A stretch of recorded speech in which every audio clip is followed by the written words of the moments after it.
Continuation వీరమల్లుపై భిన్న కథనాలు AM రత్నం ప్రయత్నాలు ఇది ఎలా చూడాలి? వీరమల్లు అనే అంశం కూడా చాలా పెద్ద ఎత్తున వైరల్ అవుతుంది.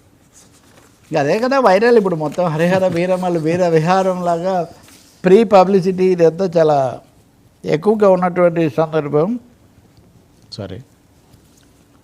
సందర్భం ఇక్కడ హరిహర వీరమల్లు తిరుపతి ఎస్వి యూనివర్సిటీ తారక రామ ప్రాంగణంలో దాని ప్రీ రిలీజ్ ఫంక్షన్ ఏర్పాటు చేయడానికి అన్ని సన్నాహాలు చాలా భారీగా సాగుతున్నాయి. అది చెప్తున్నారు.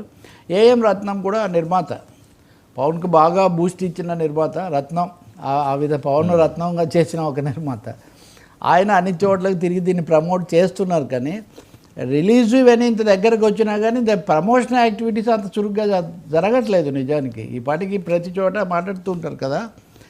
ఇక్కడ కొన్ని సైట్స్లో కానీ వీటిలో కథనాలు ఏంటి కొంత సమస్య వచ్చింది, విఎఫ్ఎక్స్ అవి ఆలోచన అవుతుంది.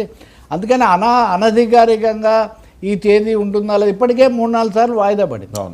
చాలా 2-3 ఏళ్ల నుంచి వాయిదా పడుతూ ఉంది. సో ఇప్పుడు ఏఎం రత్నం దాదాపు బాహాటంగానే ఇప్పటి వరకు అనేక రకాలవన్నీ చేసి దీన్ని తీసుకురావాల్సి వచ్చింది. ఇప్పుడు ఇక ఏదేమైనా నేను పరిగెత్తైనా ఈ సినిమా ఈయనే వీరమల్లుగా మారిపోతున్న ఒక పరిస్థితి.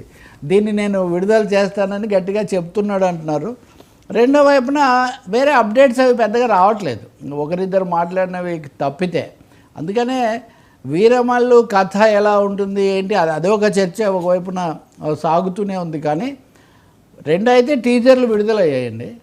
వాటిలో పాటలు అవన్నీ అది వరకు వచ్చినవే దాదాపు, వాటినే మళ్ళీ రీమిక్స్ చేసి వచ్చినట్టుగా ఉంది. కాబట్టి అభిమానులు ఇప్పుడు ఇక్కడెక్కడ వెస్ట్లోనేమో ఆ టికెట్లు అమ్మడం రిజర్వేషన్లో ఒక మోస్తరుగా అలా నడుస్తున్నాయి. నిజానికి ఆ వివరాలు వస్తున్నాయి కానీ దేశంలోనే కొంచెం తక్కువగా ఉన్నాయి.